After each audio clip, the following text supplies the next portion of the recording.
Can VR and AI improve your mental health? Jillian Ahrens, Chief Product Officer at Realize Care, says yes, and she's got a decade of experience in digital health to back that up. In this video, Jillian explains 5 principles for designing effective digital therapeutics. 1. Design for empathy. Every product designer cares about retention.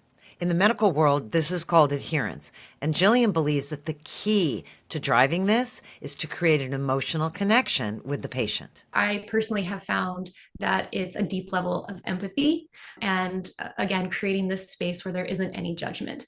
Immediately when you open up the app, you have to be able to meet this emotional appeal and desirability. And when you are dealing with a chronic disease, there's a lot of shame, there's a lot of isolation and loss of dignity. This is a big one. And when you can create a place where you have that acceptance, where you have that non-judgment, that reduced stigma, when you show how people are courageous despite their pitfalls, you can do this by video right away. You show actual patient videos talking about the journey. You have to show that you get it, truly understand what it's like to have the disease. So what we did at the very beginning was show that, hey, we understand you and we get it. And it sucks. It's really, really hard. The higher you're able to keep that emotional draw and the desire, the more likely people are going to continuously stay engaged and come in and to be a part of your program.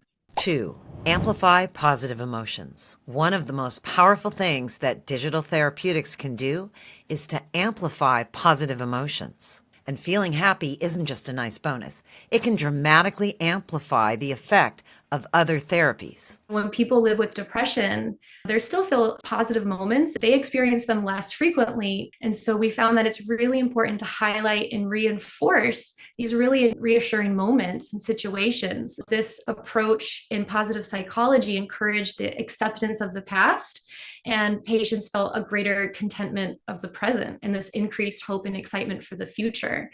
So the product basically guided them through this conversation, had different prompts to elicit these really powerful emotions, and then it had prompts to guide them and to journal about these feelings and to retrain the brain to focus on these moments of positivity. You can change somebody's reality instantly. It can create this place where your attention is completely immersed and engaged in an interactive environment. So this distraction immediately reduces the brain's focus on different pain signals, leading to a reduction in perceived pain, specifically looking at maybe exposure therapy or pain reduction, the type of influence that VR has in the brain processes from a neurological effect.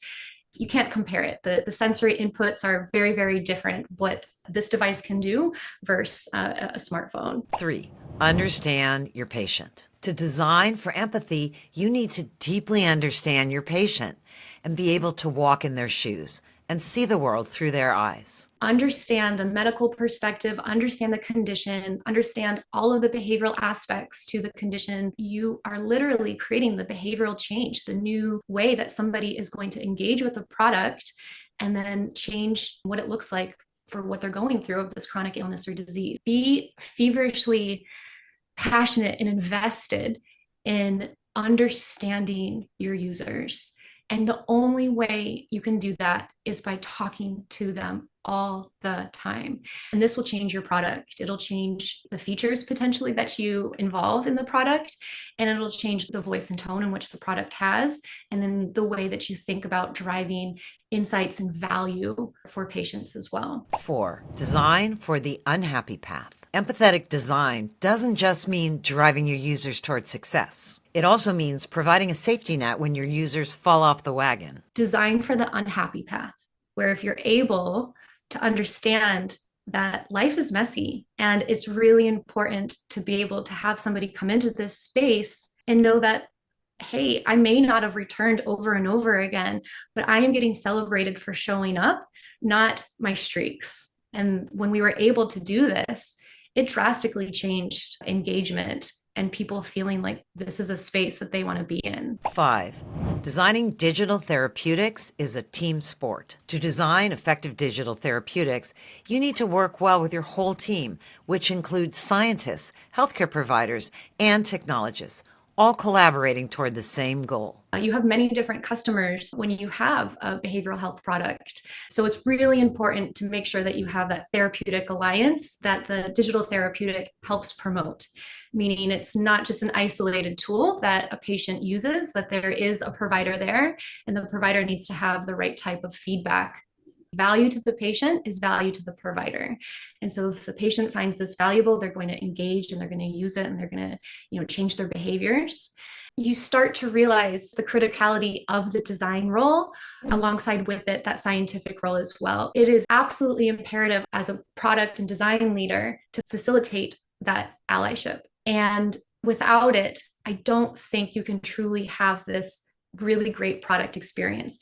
So in order to create allyship, you really need to be curious about their field, about the science, and show that you've done your homework and your research.